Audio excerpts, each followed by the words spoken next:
नमस्कार। पॉलिटी में लास्ट अनुच्छेद 200 पढ़ रहे थे। अनुच्छेद 200 बात करता है राज्यपाल को विधेयक पर अनुमति से संबंधित कुछ शक्तियां मिलती हैं।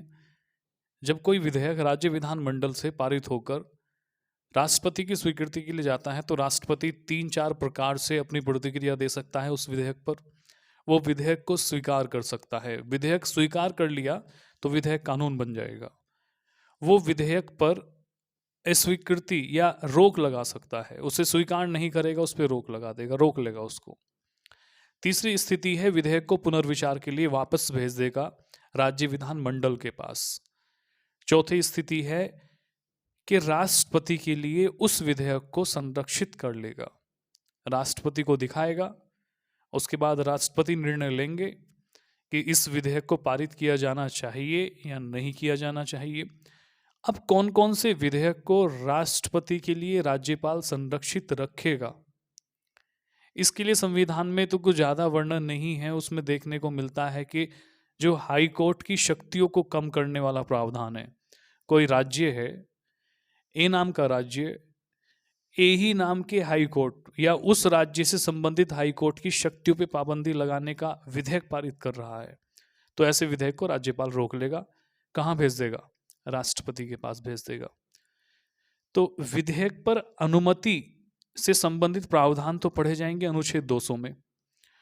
और राष्ट्रपति के लिए जो विधेयक रखा गया है, राज्यपाल ने रखा है, राष्ट्रपति की अनुमति के लिए जो विधेयक रखा गया है उसका प्रावधान पढ़ा जाता है 201 में।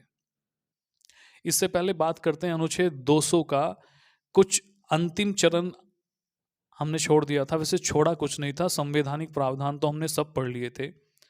क्लास ज़्यादा बड़ी ना हो जाए इसलिए उसको रोक दिया था। उसमें जो है कुछ ऐसे फैक्ट समझाने थे जो भी हाल ही में घटित हुए हैं, कुछ घटनाएं जो राज्य सरकार और राज्यपाल के बीच गतिरोध उत्पन्न करती हैं, और उसमें सुप्रीम कोर्ट की क्या प्रतिक्रिया रही। वैसे तो हमने सुप्रीम कोर्ट की क्या प्रतिक्रिया है राज्यपाल की किसी विधेयक के संदर्भ में, उस पर हमने बात कर ली थी। लेकिन वो कौन कौन से विवाद उठे, 3 राज्यों के विवाद हैं जो अभी हाल ही में लेटेस्ट वर्जन है ये। इसमें तमिलनाडु राज्य है, केरल है और पंजाब है। तीनों में अगर एक कॉमन विवाद देखें तो जो यूनिवर्सिटी हैं, जो विश्वविद्यालय हैं राज्यों के, उन पे शक्ति को लेकर कुछ विधेयक बनाए गए हैं, कुछ संशोधनीय विधेयक बनाए गए हैं राज्य सरकार के द्वारा, जो राज्यपाल की कार्यकारी शक्ति को कम करते हैं या समाप्त करते हैं। अब जैसे पंजाब राज्य ने एक संशोधन या एक संशोधित विधेयक, विश्वविद्यालय संशोधन विधेयक पारित किया। उसमें प्रावधान है कि राज्य के जितने भी विश्वविद्यालय हैं उन सभी के कुलाधिपति मुख्यमंत्री होंगे, राज्यपाल नहीं होंगे। अब देखो, ये जो है, जो राज्यपाल की कार्यकारी शक्ति है उसमें एक शक्ति पढ़ी जाती है कि राज्यपाल संबंधित राज्य के विश्वविद्यालय के कुलाधिपति होंगे, और वो विश्वविद्यालय में कुलपतियों की नियुक्ति करेंगे, मतलब खुद चांसलर होंगे और वाइस चांसलर को नियुक्त करेंगे। अब ये कार्यकारी शक्ति को समाप्त करना चाहता है पंजाब। तो इस तरह के जो है विधेयक रुक जाते हैं जब राज्यपाल के पास जाएंगे, राज्यपाल उन पर कोई प्रतिक्रिया नहीं देते हैं। फिर याचिकाएं जाती हैं सुप्रीम कोर्ट में, सुप्रीम कोर्ट जो है टिप्पणी करता है। अब समझते हैं वो कौन कौन से विषय हैं अभी हाल ही के जिसमें राज्यपाल और राज्य सरकार के बीच विवाद पैदा हुआ अनुच्छेद 200 को लेकर। तो अनुच्छेद 200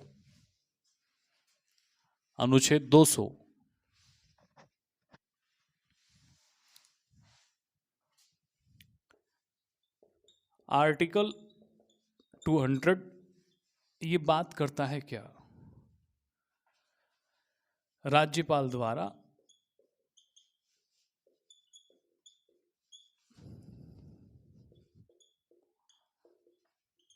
विधेयक के संदर्भ में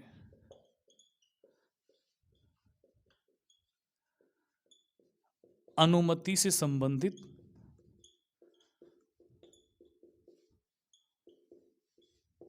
प्रावधान। अनुच्छेद बात क्या कर रहा है? अनुच्छेद कह रहा है कि जो विधेयक है, विधेयक के पारित होने से संबंधित अनुमति के लिए जब जाएगा कोई विधेयक राज्यपाल के पास, उससे संबंधित प्रावधान है। तो इसे हम लिखेंगे राज्यपाल द्वारा विधेयक के पारित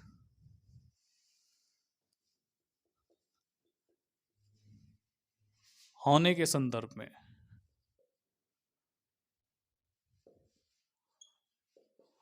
पारित होने के संदर्भ में अनुमति से संबंधित प्रावधान। ठीक है, अब देखो अनुच्छेद 200 बात करता है राज्यपाल के पास विधान सभा ने विधेयक को पारित किया, जिन राज्यों में विधान परिषद है वहां से पारित करा लिया और भेज दिया राज्यपाल के पास। अब राज्यपाल अनुच्छेद 200 का प्रयोग करेगा और 200 का प्रयोग करते हुए वो कई तरह से रिएक्ट कर सकता है। कल भी हम बात कर रहे थे कि वो जो है स्वीकार कर सकता है, वो अस्वीकार कर सकता है,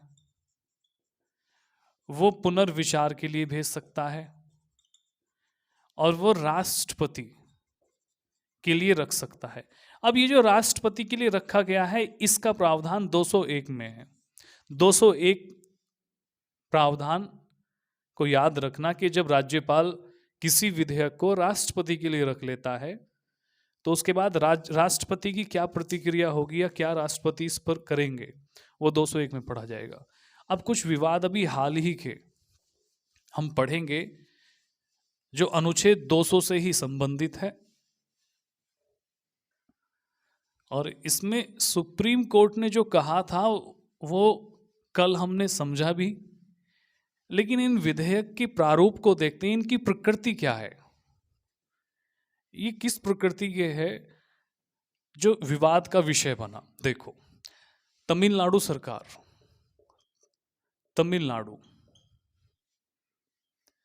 तमिलनाडु राज्य ने 2 विधेयक अपने यहां पास किए। एक तो नीट से छूट,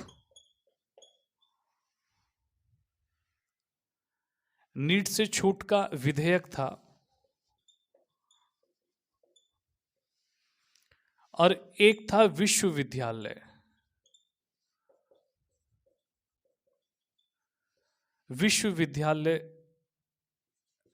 संशोधित विधेयक। अब सबसे पहले इसको ही ले लेते हैं, विश्वविद्यालय। अब देखो ये जो विधेयक है, ये विधेयक तमिलनाडु सरकार ने पारित किए और तमिलनाडु सरकार ने जैसे इनको पारित किया, राज्यपाल के पास भेजा, राज्यपाल ने इनको रोक लिया, इन पर कोई प्रतिक्रिया नहीं दी। अब तमिलनाडु सरकार याचिका दायर करती है सुप्रीम कोर्ट में, तो एक याचिका तो ये हो गई तमिलनाडु सरकार की। अब इसमें क्या विषय था, देखो इसका विषय क्या था, ये वाला पहले दूसरे नंबर का जो है, पहले हम दूसरे नंबर की बात कर लेते हैं। जो विश्वविद्यालय संशोधन विधेयक था, इसमें क्या प्रावधान था जो राज्यपाल ने रोक लिया। इसमें प्रावधान था कि राज्य सरकार ये चाहती है कि राज्यों के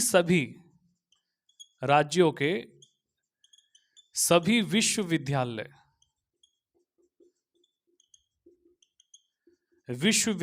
के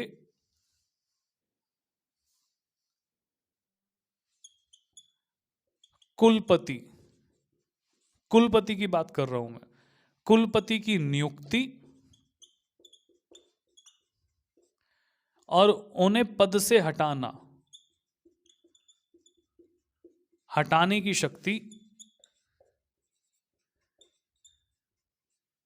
राज्य सरकार के पास हो।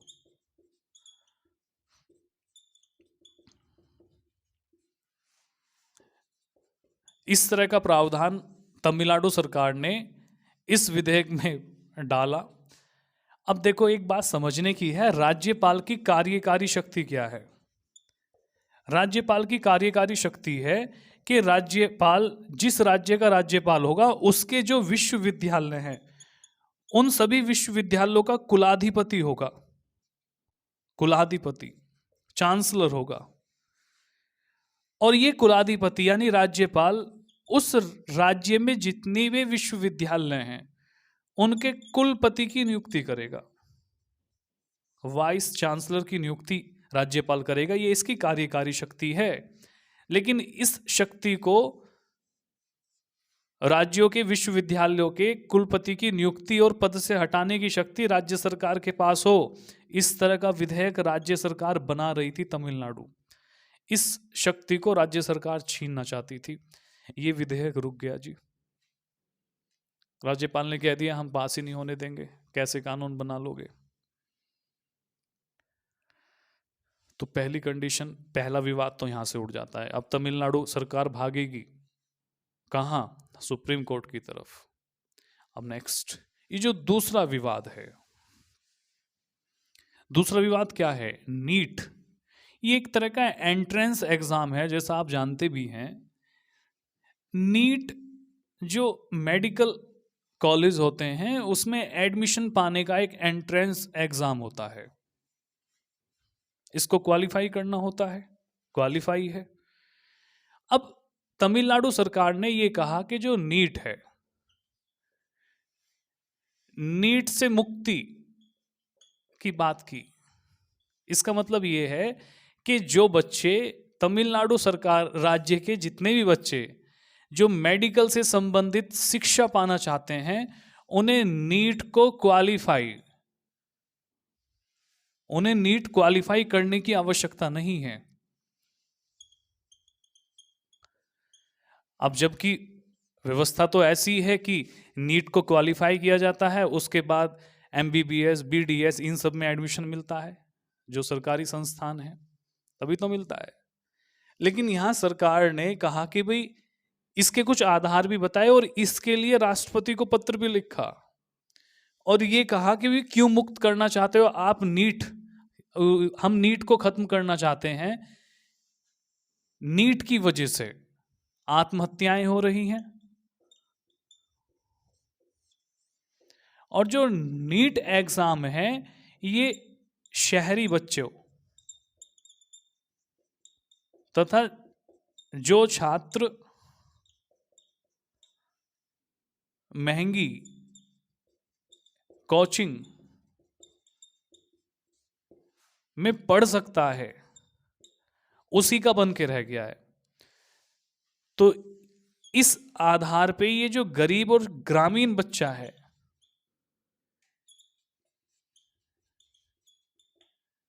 गरीब छात्रों या बच्चों की अवहेलना है, एक तरह की उपेक्षा है। फिर से समझो, तमिलनाडु सरकार ने अपने यहाँ एक विधेयक पारित किया और उसमें कहा कि जो मेडिकल का एजुकेशन है उसे प्राप्त करने के लिए अब ज़रूरत नहीं है नीट पास करने की। अब जो है 10+2 के आधार पे जो नंबर आए हैं, मेरिट जारी होगी और एडमिशन मिल जाएगा। आधार क्या बताया कि भी इसको क्यों हटा रहे हैं हम? सबसे पहली वजह बताई आत्महत्या, कि आत्महत्या होती है, इससे सुसाइड करते हैं लोग। दूसरी वजह बताई कि ये जो एग्ज़ाम है ये शहरी बच्चों के ही, और जो बच्चे महंगे संस्थान में पढ़ रहे हैं, कोचिंग इंस्टीट्यूट में पढ़ पा रहे हैं, उनकी ही परीक्षा बन के रह गई है। तो ये गरीब बच्चों की पहुंच से बाहर है, ग्रामीण बच्चों की पहुंच से बाहर है। वो बच्चे ऐसे ही रह जाते हैं, वो शिक्षा ले नहीं पाते। तो ये सभी आधारों को केंद्र में रखते हुए राज्यपाल को विधेयक भेजा गया, राष्ट्रपति को पत्र भी लिखा गया, लेकिन राज्यपाल ने इसको रोक लिया। तो ये सारा विषय सुप्रीम कोर्ट में पहुंचा। अब सुप्रीम कोर्ट क्या टिप्पणी करेगा बाद में बात करेंगे। लगभग 1 सी टिप्पणी है सारे विवादों में।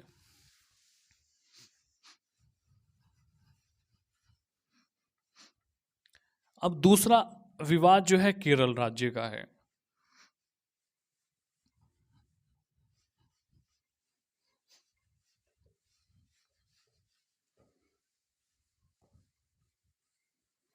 अब केरल राज्य क्या विवाद है उसको समझो।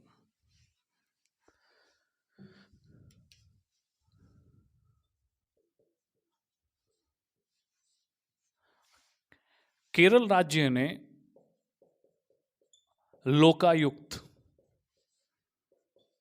संशोधन विधेयक पारित किया अपने यहां, और केरल राज्य ने विश्वविद्यालय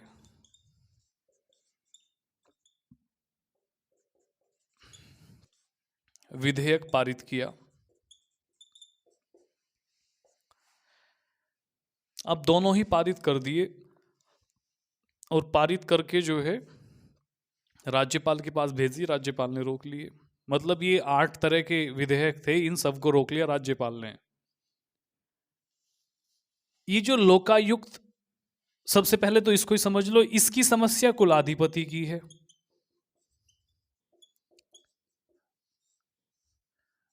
वो कुलाधिपति की शक्तियों को ही कम करना चाहते हैं, वही बात है। मतलब किसकी शक्तियों को कम करना चाहते हैं? उन्हें जरूरत ही नहीं है राज्यपाल के कुलाधिपति बनाने की। वो भी जो है इस प्रावधान में कुलाधिपति शक्ति या कुलाधिपति पद पर अधिग्रहण करना चाहती थी केरल सरकार इस विधेयक के माध्यम से, तो राज्यपाल ने इसे रोक लिया। ये जो लोकायुक्त विधेयक है, लोकायुक्त विधेयक में संशोधन कर सरकार ने क्या किया? सरकार ने कहा कि भी जो लोकायुक्त अगर भ्रष्टाचार के आरोप लगाती है, लोकायुक्त द्वारा भ्रष्टाचार के आरोप को अस्वीकार करने की शक्ति राज्य सरकार की होगी। अब सबसे पहले तो समझते हैं लोकायुक्त क्या है। देखो, लोकायुक्त लोकपाल व लोकायुक्त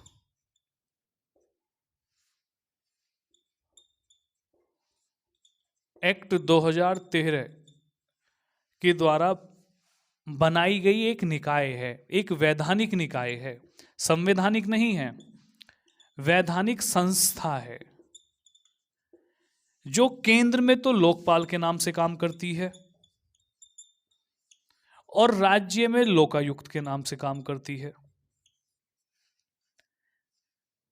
ये संस्था क्या काम करती है? जो कुछ सरकारी निश्चित श्रेणी के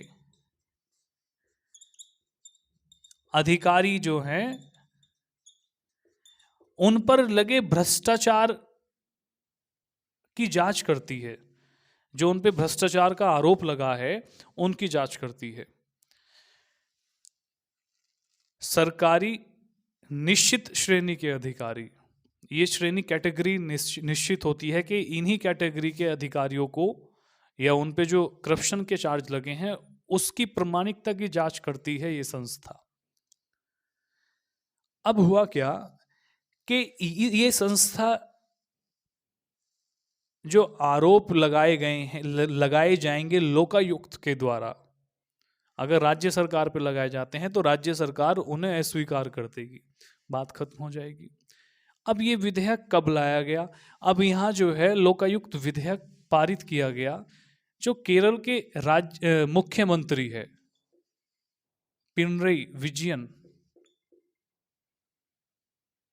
पिनरई है ना,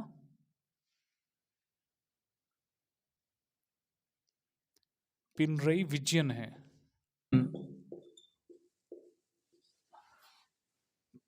पिनरई विजयन और उच्च शिक्षा मंत्री आर बिंदु, इन दोनों के खिलाफ लोकायुक्त में करप्शन से संबंधित कई याचिकाएं जा चुकी थी। तो राज्य सरकार ने लोकायुक्त विधेयक पे प्रतिबंध लगाए, उसकी शक्तियों में संशोधन करने की कोशिश की, जिन्हें रोक लिया गया राज्यपाल के द्वारा। केरल सरकार भी कहां जाएगी? अब सुप्रीम कोर्ट में जाएगी। सुप्रीम कोर्ट क्या करेंगे, क्या कहेंगे, बात की बात है। एक तीसरा राज्य का जो नाम है वो पंजाब है।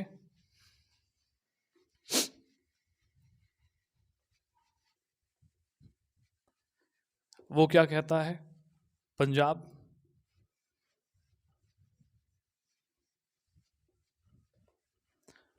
पंजाब सरकार ने 3 विधेयक पारित किए।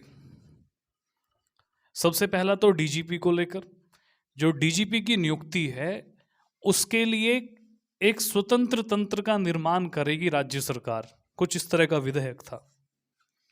दूसरा स्वर्ण मंदिर से संबंधित था, और तीसरा जो है विश्वविद्यालय से संबंधित है। देखो, पंजाब सरकार ने 3 विधेयक पारित किए। सबसे पहला जो है विश्वविद्यालय, पंजाब विश्वविद्यालय विधेयक। दूसरा पुलिस महानिर्देशक,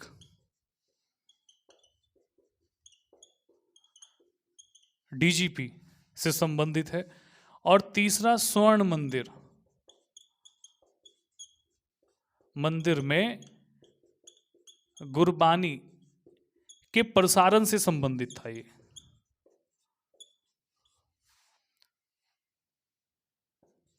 प्रसारण से संबंधित विधेयक था।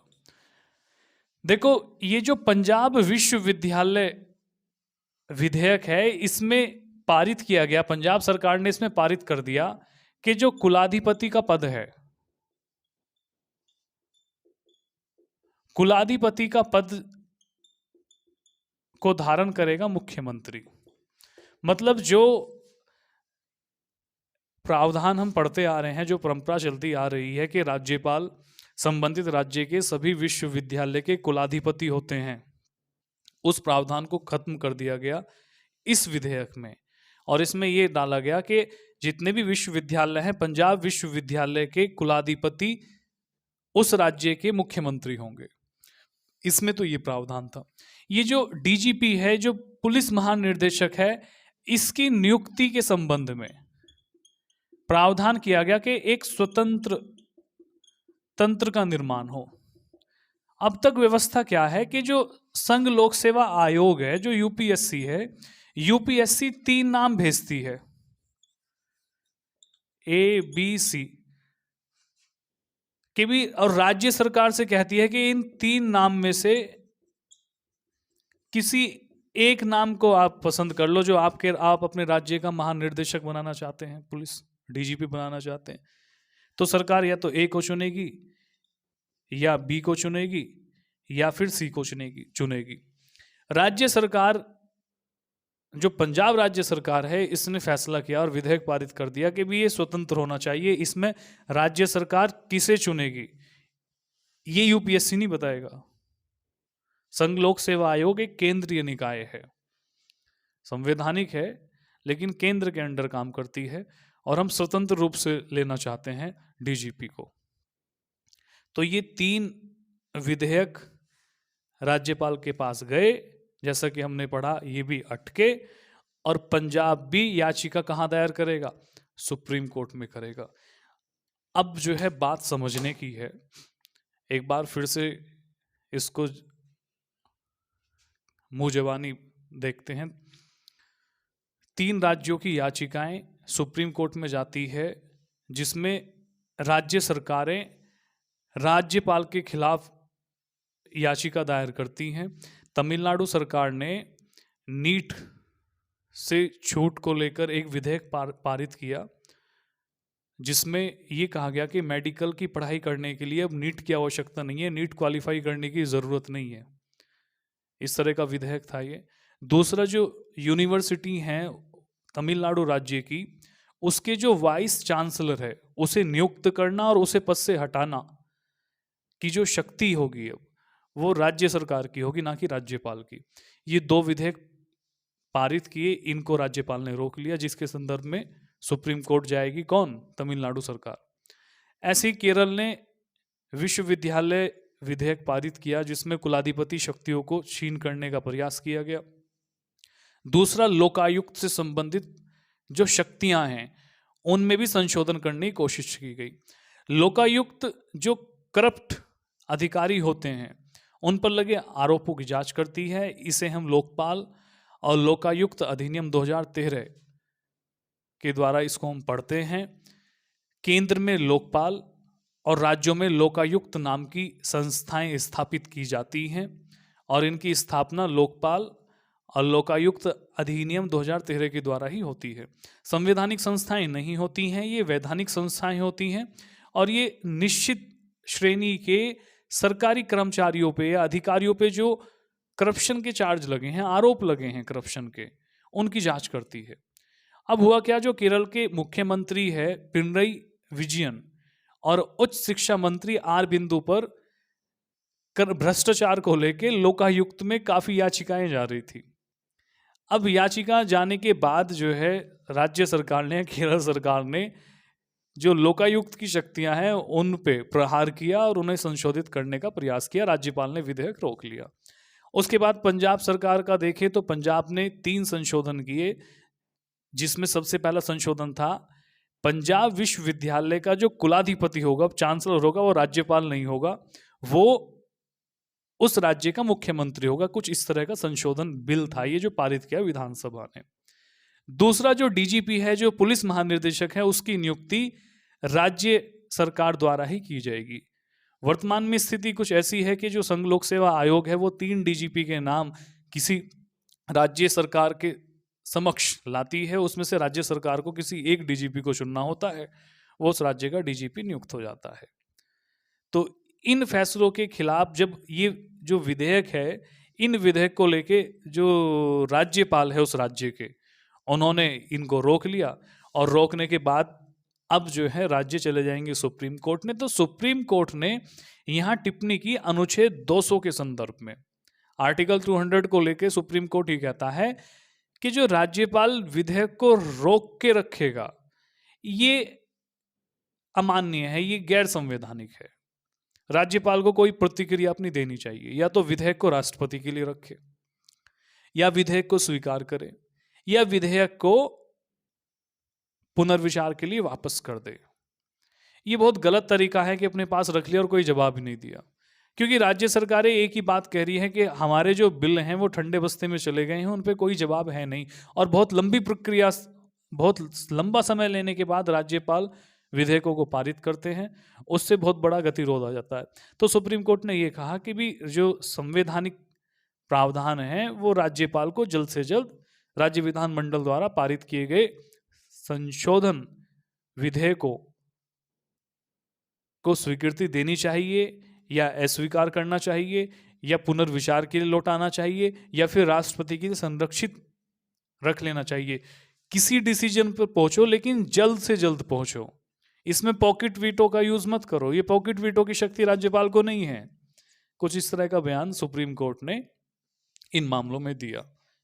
तो जो हम आर्टिकल 200 पढ़ रहे थे उससे जो है काफी विवाद पढ़ा जाता है। इसे हम पढ़ सकते हैं कि राज्य सरकार और राज्यपाल में विवाद, काफी याचिकाएं पहुंचती रहती हैं। अभी हाल ही के हैं, अगर राज्य सरकार और राज्यपाल के विवाद को पढ़ना शुरू कर दे तो कई दिन तक जो है क्लास ही खत्म ना होगी, क्योंकि जब से देश स्वतंत्र हुआ है ये चलता ही आ रहा है। अटकलें हमेशा वहीं पड़ती हैं जहां केंद्र में दूसरी सत्ता की सरकार है और राज्य में दूसरी सत्ता की सरकार है। केंद्र इसकी अटकलें बढ़ाता है और राज्य इनकी अटकलें या इनके विरुद्ध जाके काम करना चाहती है। कहने का मतलब ये है। तो इसमें जो है आर्टिकल 200 हमारा आज कंप्लीट होता है। जाके एक अनुच्छेद 201 पढ़ लेते हैं,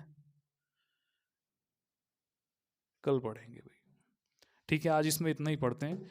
नमस्कार।